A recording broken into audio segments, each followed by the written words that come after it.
The message came in at 6:42 p.m., right when I was rehearsing what I'd say if anyone asked how life was going. Don't come to the reunion. We don't want failures in the gathering. It wasn't even dramatic. No yelling. No long explanation. Just a clean cut through whatever thin thread was left between me and my parents. For a full minute, I stared at the screen like it might glitch and reveal a different sentence. Maybe they meant someone else. Maybe it was a joke. Maybe. No. My name was right above the message. Family reunion, Saturday, Lakewood Hall. The same hall they'd rented every year since I was 12. The same place where my cousins showed off promotions, engagement rings, Ivy League acceptance letters. The same stage where I learned how small disappointment could make you feel. Failure. That word didn't hurt because it was new. It hurt because it wasn't. 3 years ago, I left my corporate job in Chicago. Everyone called it stable, safe, respectable. I called it a slow suffocation. I used my savings to start something of my own. An idea no one in my family believed in. An idea they openly mocked during Sunday dinners. You're throwing your degree away. You'll come crawling back. Business is for people who understand money. By the second year, I was down to my last $4,000. By the third, I stopped updating them altogether. And now this. Don't come. I could already picture it. My mom smiling politely as she told relatives I was busy. My dad shrugging like I'd chosen to stay away. They wouldn't mention the message. They'd never admit it. They just didn't want a reminder that one of their sons hadn't made it. My thumb hovered over the keyboard. I could type something defensive, something cruel, something that would finally say all the things I'd swallowed since high school. Instead, I wrote 2 letters. Okay. I hit send before my pride could interfere. The screen went silent. That should have been the end of it. But here's the part they didn't know. 3 days earlier, I had received an email that would change everything. An acquisition offer. Confidential. Time-sensitive. Bigger than anything I'd imagined when I started. I hadn't signed yet. And suddenly, I was very glad I hadn't told them. Because sometimes the most powerful revenge isn't loud. It's absence. And I had just given them exactly what they asked for. The email had arrived at 2:17 a.m., buried between vendor invoices and spam promotions. I almost ignored it. Subject line, acquisition inquiry, confidential. At first, I assumed it was a scam. My startup wasn't flashy. No viral headlines. No venture capital drama. Just steady growth, small contracts, and a product that solved a problem most people didn't even realize they had. I built software that streamlined logistics for mid-sized medical suppliers. Not glamorous. Not Instagram-worthy. But efficient. Profitable. Quietly scaling. The sender was a partner at a private equity firm based in New York. They had been tracking companies in my niche for over a year. Mine stood out because of retention rates and operational margins. I read the email 5 times before opening the attached letter of intent. The number made my chest tighten. 7 figures. Not projected revenue. Not valuation speculation. Cash acquisition. They wanted majority ownership, but insisted I remain as CEO for at least 3 years. They believed in the structure I had built. They believed in me. For a long time, I just sat in the dark of my apartment, laptop glowing against the kitchen counter, thinking about every dinner where my father compared me to my older brother. Every holiday where my mother asked if I had updated my resume yet. Failure. The word echoed differently now. I didn't respond immediately. Instead, I called my attorney, then my accountant. We reviewed clauses, negotiated terms, adjusted equity percentages. I pushed back harder than they expected. I wasn't desperate anymore. By the end of the week, the offer improved. More cash up front, performance incentives, full operational control. And then the reunion text arrived. Don't come. It should have hurt more. Instead, it clarified something. They didn't see struggle. They saw embarrassment. They didn't see risk. They saw irresponsibility. If I walked into that reunion with a signed acquisition, the room would flip instantly. The same relatives who avoided eye contact would suddenly want business advice. My parents would retell my story as if they had supported it from day one. But I didn't want applause. I wanted memory. I wanted them to remember the exact sentence they sent when they thought I had nothing. So I replied with okay. The next morning, I signed the final documents. By afternoon, the funds were in escrow. By evening, I officially stopped being what they called me. Failure. And they still had no idea. The reunion photos started showing up Saturday night. I didn't look for them. They found me. Tag posts. Group shots. smiling faces under the crystal chandeliers of Lakewood Hall. My brother stood front and center, arm around his fiancée, wearing the same confident grin he had perfected since high school. My parents stood beside him, proud and polished. There was an empty space at the end of the row where I used to stand. No one asked where I was in the captions. No curious comments. Just filtered happiness and carefully angled success. Busy tonight. Missed you. That was my mother's public comment under one of the photos. Clean. Harmless. Strategic. I closed the app. Across town, in a quiet conference room overlooking the Chicago River, I sat across from 3 men in tailored suits. The final acquisition meeting wasn't about paperwork anymore. It was about vision. They wanted expansion into 3 additional states within 18 months. They wanted infrastructure upgrades. They wanted aggressive hiring. They wanted scale.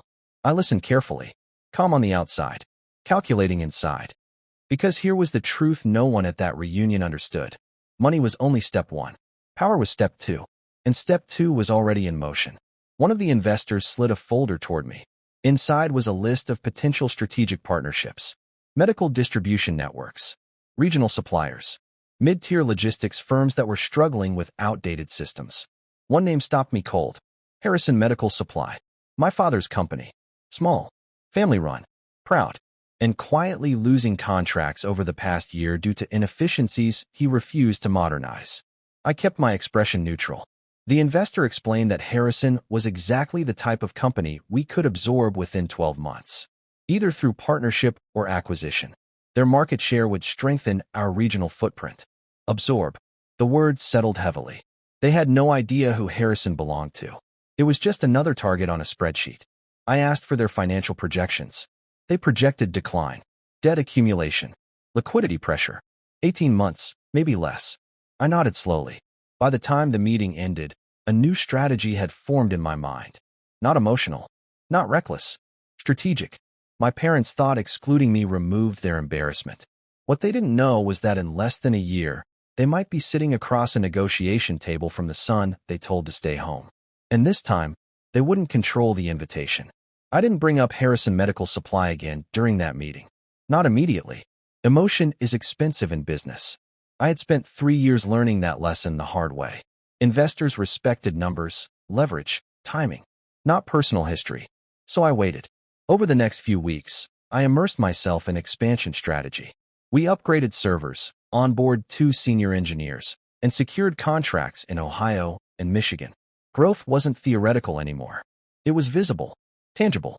Revenue doubled in a quarter. The private equity team grew more aggressive. They wanted acquisitions by Q3, faster consolidation, stronger positioning before competitors caught on.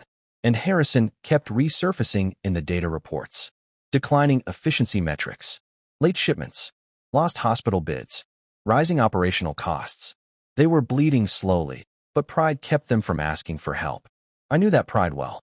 One evening, I requested a full financial breakdown on Harrison under the pretense of routine market analysis. No one questioned it.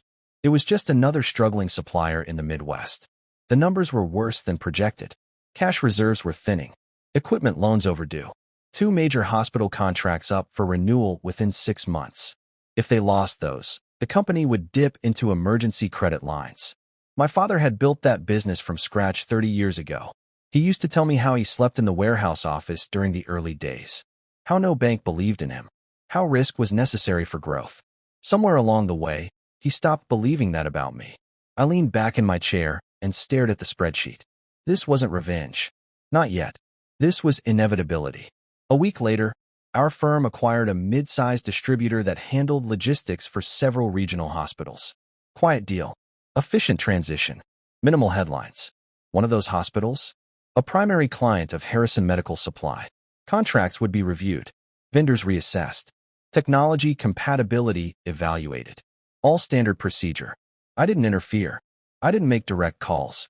I simply ensured our systems outperformed every competitor during evaluations. We didn't need to attack Harrison. We just needed to be better. 2 months after the reunion, my mother called for the first time in weeks. Casual tone. Light conversation. She asked if I was staying busy, if things were stable. I told her everything was moving forward. She didn't ask for details. She didn't need to. Because what she didn't realize was that the ground beneath their company was already shifting. And when the first contract slipped through their hands, they wouldn't know my name was quietly written behind the decision. The first contract slipped away in early fall. St. Andrew's Regional Hospital announced a vendor restructuring initiative. Official explanation: operational efficiency and digital integration.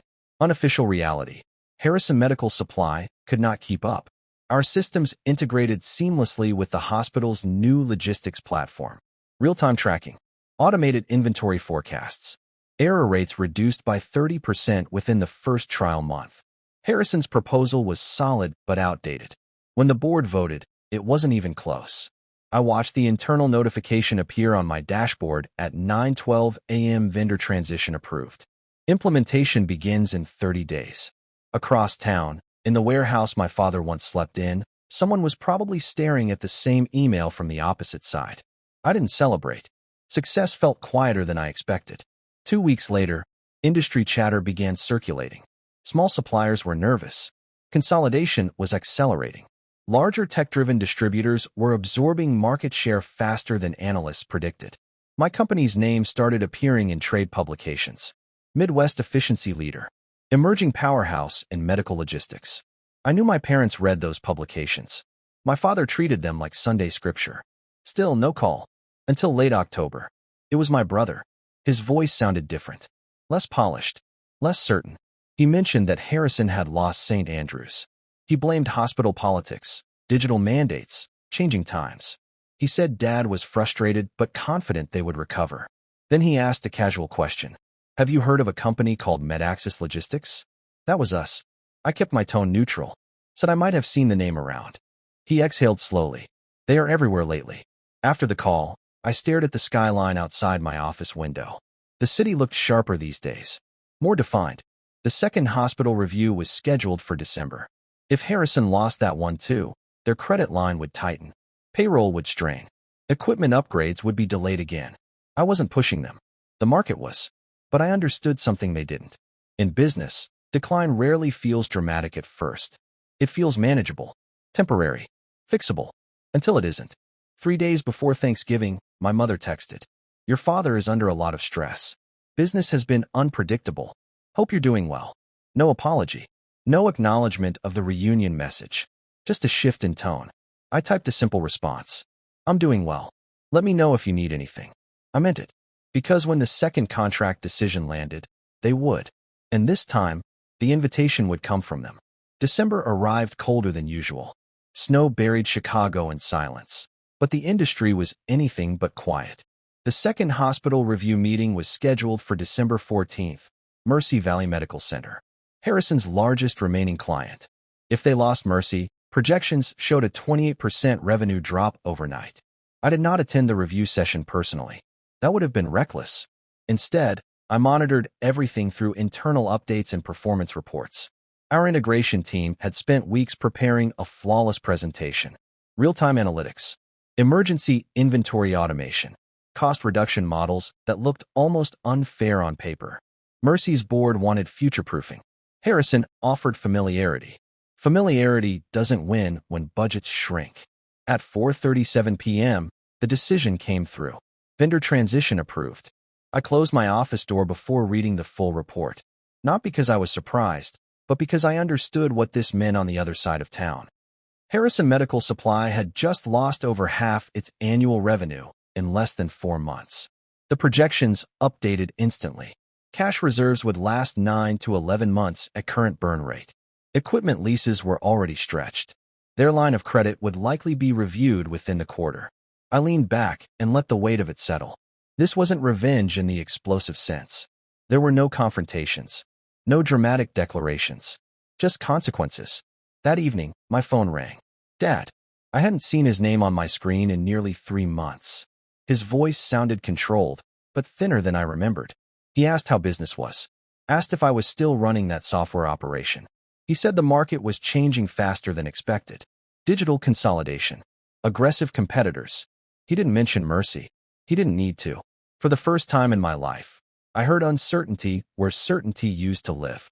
He asked if I had ever considered partnerships with suppliers. If I planned to expand into physical distribution. I told him we were exploring options. Silence followed. Heavy. Calculated. Then he said something I never expected. If you ever wanted advice about scaling operations, I've been through hard cycles before. Advice. From the man who told me not to attend the reunion because they did not want failures present. I thanked him calmly. Told him I would keep that in mind. After the call ended, I looked at the acquisition roadmap for Q1. Harrison Medical Supply was highlighted in yellow. Under consideration. They were 9 months away from asking for something much bigger than advice. January brought more than snow. It brought scrutiny. Banks do not panic publicly. They request documentation. They schedule reviews. They ask polite questions that carry sharp implications underneath. Harrison's primary lender initiated a routine audit in mid-January. Routine in name only. 2 major contract losses within 1 fiscal year triggered automatic reassessment clauses in their credit agreement. I knew this because our analytics team tracked regional financial shifts. Suppliers under stress often became acquisition opportunities. Harrison's risk rating quietly changed from stable to vulnerable. At home, my mother started calling more often. Not to discuss business directly, but to check in. She asked if I was eating well, if I was staying healthy, if Chicago winters were too harsh. Beneath her voice was something new. Concern that had nothing to do with me. My brother called once, late at night. He sounded exhausted. He admitted the audit was not going smoothly. Cash flow had tightened more than expected after Mercy Valley's departure. Payroll adjustments were being considered. Some warehouse staff might be let go. That word lingered. Let go. The same warehouse where my father once slept to keep the lights on. Across the city, my company signed another regional hospital network. Smaller than Mercy, but strategically placed. It strengthened our position across Illinois and Indiana. Industry publications began using a different word to describe us. Dominant. With dominance came leverage. Our board met to discuss Q1 acquisition targets. Harrison appeared again on the screen. Financial distress made valuations more favorable. The investors saw numbers. I saw history layered beneath those numbers. One partner asked if there were any conflicts of interest. I answered no. Technically true. I had never disclosed the connection. Because I was waiting. 2 weeks later, the audit concluded. Harrison's credit line was reduced. Not eliminated, but tightened. Covenants adjusted. Payment timelines shortened. Pressure increased. That evening, my father called again. No small talk this time. He asked direct questions about digital infrastructure costs, about implementation timelines, about whether partnerships between tech platforms and legacy suppliers were feasible. His voice no longer carried superiority. It carried calculation. I provided general answers. Neutral. Informational. Before hanging up, he paused. He said the market favors consolidation now. Survival may require difficult decisions. For the first time, he wasn't offering advice. He was preparing himself to ask. And when that moment arrived, the reunion text would not be forgotten. Because power shifts quietly before it becomes visible. And the shift was almost complete. March arrived with a formal request. Harrison Medical Supply submitted an inquiry through our corporate partnership portal. Not a phone call. Not a favor. A documented proposal for strategic integration. I received the notification at 8:03 a.m. Subject, Distribution Alignment Opportunity, Harrison Medical Supply. They had attached full financial disclosures. Cash flow statements. Asset lists. Debt schedules. Everything my father once guarded like classified material. Now it sat in my inbox. My board moved quickly. Distressed supplier. Strong regional history. Valuable warehouse footprint. Negotiation leverage high. A meeting was scheduled at our downtown headquarters. The same building where I had signed the acquisition that changed my life. When they arrived, I watched through the glass wall of the conference room. My father looked older than I remembered. Shoulders slightly curved. My mother walked beside him, composed but tense. My brother carried a folder too thick to hide desperation. I entered last. For a brief second, no one spoke. This was not Lakewood Hall. No chandeliers. No curated family photos. Just polished steel, city skyline, and a long negotiation table. I led the presentation. Our expansion strategy. Market consolidation. Digital dominance. Then their numbers appeared on the screen. Declining revenue. Credit restrictions. Vendor losses. No emotion. Just data. Finally, I outlined the offer. Full acquisition of Harrison Medical Supply. All debts absorbed. Warehouse retained under our brand. Employees protected under new contracts. My father offered a senior advisory role for 18 months. But majority ownership would transfer immediately. Control would transfer immediately. Silence filled the room. My father studied the terms carefully. He knew they were fair. More than fair. In another 6 months, the offer would be smaller. He looked at me, not as a son, but as the decision maker. He asked one question. Why help us? I held his gaze steadily. Because this is business. No anger. No raised voice. Just truth. They signed 2 days later. The press release announced strategic acquisition and regional strengthening. Industry leaders praised the move. Analysts called it inevitable. At the official integration ceremony, cameras flashed. My parents stood beside me for photographs. This time, there was no empty space at the end of the row. Later that evening, my mother quietly apologized for the reunion message. My father did not repeat the word failure. He didn't need to, because the same son they told to stay home now owned the company they built. And the invitation? It had come from them. If this story hit you in the chest, then subscribe to this channel and press the bell icon for more interesting stories. See you in the next one.